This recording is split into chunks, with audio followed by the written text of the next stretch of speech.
Welcome back to Nasdaq Trade Talks. I'm your host, Jill Malandrino, Global Markets Reporter at Nasdaq. We're coming to you live on day 2 of the 2018 Options Industry Conference. Joining me is Henry Schwartz of Trade Alert, and we're going to focus on the state of the options industry. It's great to see you in Florida. Much better than doing this in New York. Although they're having good weather back home, It's true. too. It's nice up there now. All right. Well, volume looks pretty great, but what's happening below the surface in the options markets? So this year, the theme is very different. I mean, for the last few years, it's been, volume's kind of flat, volatility's kind of muted. It's, everything's basically flipped this time around. Volume is off the charts. I mean, seriously, quarter one volume, 1.25 billion contracts was an all-time record for a quarter. Puts us on track for, for potentially, 5 billion contracts. That's probably not going to happen because, the beginning of February was really an outlier, but it's persisted. And so volume is, everybody's happy about volume. Most people are happy about volatility.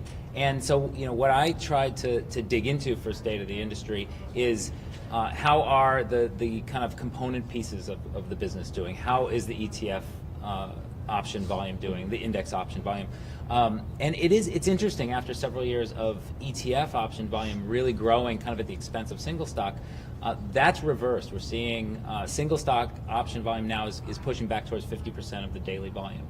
And most people believe that's kind of a healthy thing because there were some really interesting conversations last night about, maybe we got too far into kind of the passive management, of money, and that's creating new opportunities. And so, you're getting, and with volatility back into kind of the mid-teens as well, it makes more strategies, workable.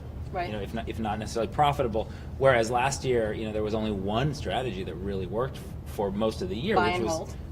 Buy and hold stock or sell options, and and it was tough to do that when you were looking at single-digit vol. So things have really been shaken up recently, and that's a healthy thing. I think that puts more of a balance into our market. What's going on in terms of liquidity in the markets? Well, so liquidity is the pain point. There has been some press recently about liquidity in the option market is suffered, and we pulled up data, and it has. We've seen markets widen out even before the beginning of February.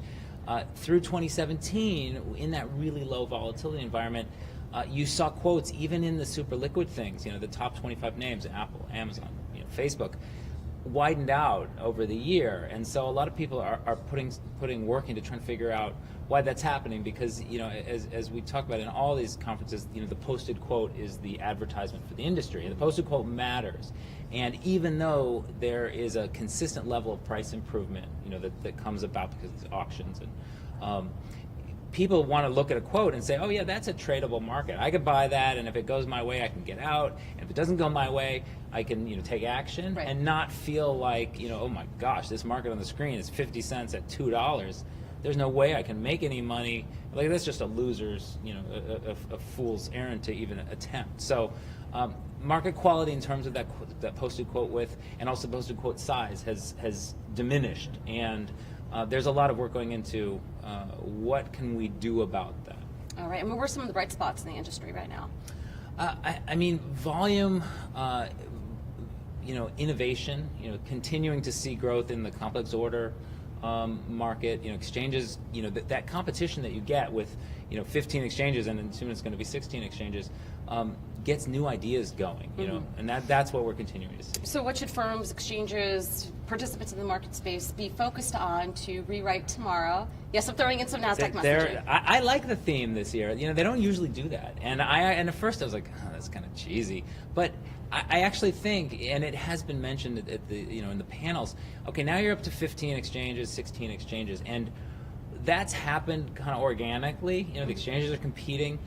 I think people are starting to say, wait a second, let's all try to kind of shepherd this a little bit, and let's decide what makes sense collectively, or at least try to set up some panels and some experts who will help to actually consciously decide what this market's going to look like in a few more years, because there have been questions like, well, in 5 years from now, is it going to be 25 exchanges? And how do we all deal with that? And so I like the fact that people are consciously saying, okay, let's take a look at where we are and think about, okay, what would be better for all of us. All right. Well, thank you very much for joining us at OIC. Thanks. And thank you for joining me throughout the day. I'm Jill Malandrino, Global Markets Reporter at Nasdaq.